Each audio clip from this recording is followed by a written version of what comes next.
Kita ke informasi terkait COVID-19. Tingkat keterisian pasien COVID-19 di Rumah Sakit Darurat Wisma Atlet Kemayoran terus meningkat hingga mencapai 63%. Iya, jadi dari 8.173 kapasitas tempat tidur yang tersedia, 5.174 diantaranya sudah terisi.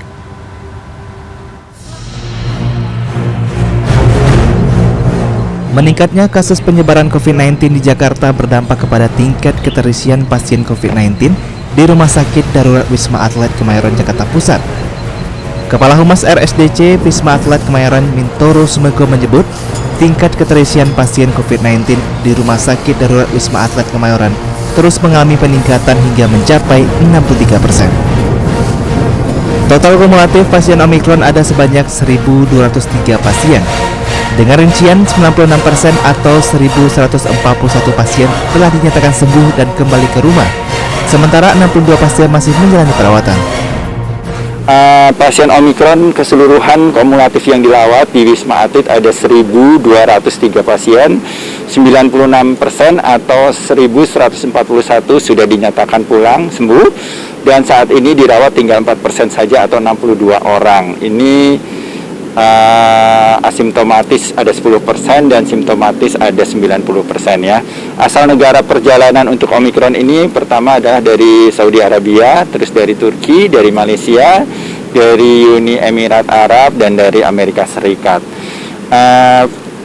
Tenaga kesehatan atau relawan yang ada saat ini ada 2.251, jadi sudah terjadi penambahan dari beberapa hari yang lalu. Pihak RSDC Wisma Atlet Kemayoran mengaku telah melakukan antisipasi untuk menghadapi peningkatan jumlah pasien dengan menyiagakan ribuan tenaga kesehatan dan relawan serta obat-obatan dan vitamin. Di Surabaya, Jawa Timur, jumlah kasus aktif di Jatim mencapai 2.089 kasus dengan rata-rata peningkatan angka kasus harian sebanyak 200 kasus. Mengantisipasi jumlah lonjakan pasien yang membutuhkan perawatan khusus, sejumlah rumah sakit di Surabaya menambah kapasitas tempat tidur. Di Rumah Sakit Nasional Hospital, selain melakukan penambahan kapasitas ruang rawat khusus COVID-19, rumah sakit ini juga menaikkan level situasi COVID-19 dari level 2 ke level 3. Hal ini didasarkan pada peningkatan kapasitas tempat tidur terpakai yang sudah mencapai 50%. Karena sudah semakin meningkat, bor sudah lebih dari 50%, kita masuk ke level 2. Jika lebih dari 50% nanti level 3. Jika sudah mencapai 80% kita masuk yang level 4 ya, disaster ya. Saat ini kita buka hanya di satu lantai. Jadi kapasitas kita masih 50%. Ya, sudah kita persiapkan juga untuk lantai yang lainnya. Tapi sedanglah kita lakukan persiapan.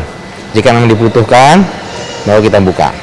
ICU kita 5% dan isolasi kita 4%. Jadi cenderung tidak ada kenaikan yang cukup signifikan. Kemungkinan besar memang karena kasus-kasus yang kita temukan rata-rata tanpa gejala atau gejalanya ringan. Sedangkan sekarang kan di Kemenkes kriterianya untuk masuk rumah sakit itu kan harus gejala sedang atau gejala berat seperti itu. Jadi rata-rata kalau enggak isoman ya isoter gitu. Data terbaru jumlah temuan kasus Omikron Jatim mencapai 108 kasus yang tersebar di 13 kabupaten kota dengan 63,2% diantaranya bergejala ringan dan tanpa gejala. Tim Liputan CNN Indonesia.